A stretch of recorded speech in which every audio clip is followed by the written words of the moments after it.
महाराष्ट्र राज्य के नांदेड़ ग्राम के निकट रायपुर इलाके में आज भी खून की प्यासी डायनों का बसेरा है।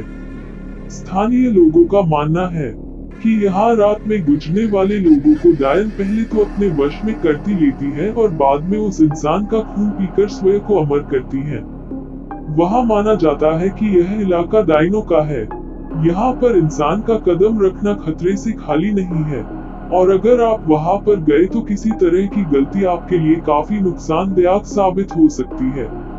अगर आपको ये यकीन न हो रहा हो तो आप यहाँ पर किसी भी पेड़ों में कील गाड़ कर खुद ही देख लीजिए, लेकिन आप लोगों का मौत से सामना जरूर हो जाएगा। आप लोगों को भले ही यह अंधविश्वास या अंधश्रद्धा लग रहा हो तो इस भूतिया गांव का यही दस्तूर है। इस भूतिया गांव को अभिशप्त माना जाता है। यहाँ पर एक दो नहीं बल्कि सारे इलाकों में डायनों का बसेरा जमा हुआ है। नांदेड़ के निकट इस छोटे से गांव में डायनों की अब पूरा राज्य बसा हुआ है।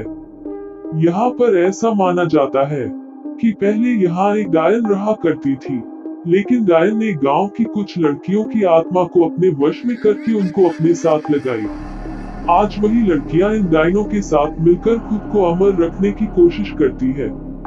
ये गांव की वही जगह है जहां वास्तविकता में यहाँ के पुरुषों को रात में निकलने पर प्रतिबंध है।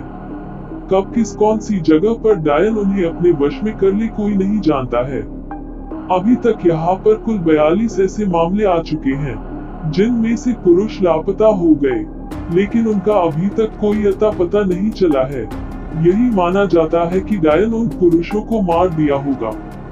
रायपुर में पेड़ों को काटने पर भी प्रतिबंध लगाई गई है। यहाँ पेड़ों के ऊपर डायनों के रहने की बात बताई जाती है।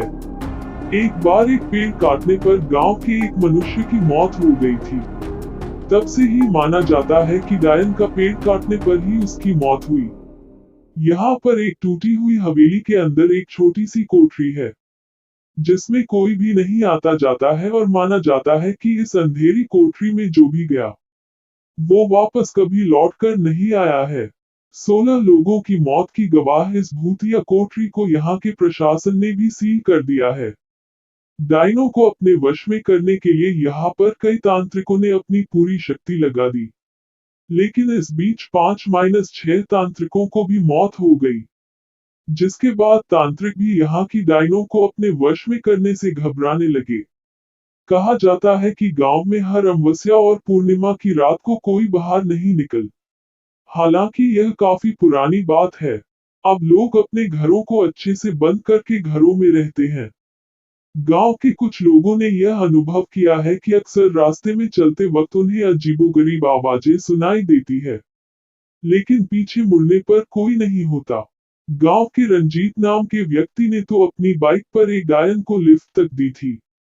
काफी लंबा रास्ता तय करने के बाद उसे एहसास हुआ कि उसके पीछे कोई बैठा हुआ है, पर उसने जब पीछे मुड़कर देखा तो कोई नहीं था। रायपुर के लोगों का मानना है कि यहाँ कई साल पहले एक खूबसूरत महिला के साथ गांव के कुछ लोगों ने बलात्कार किया था। उसे बंदी बनाकर रख लिया और बाद में उस महिला की बेरहमी से हत्या कर दी। इसके बाद वही डायन बनकर यहाँ अपना बदला पूरा करती है।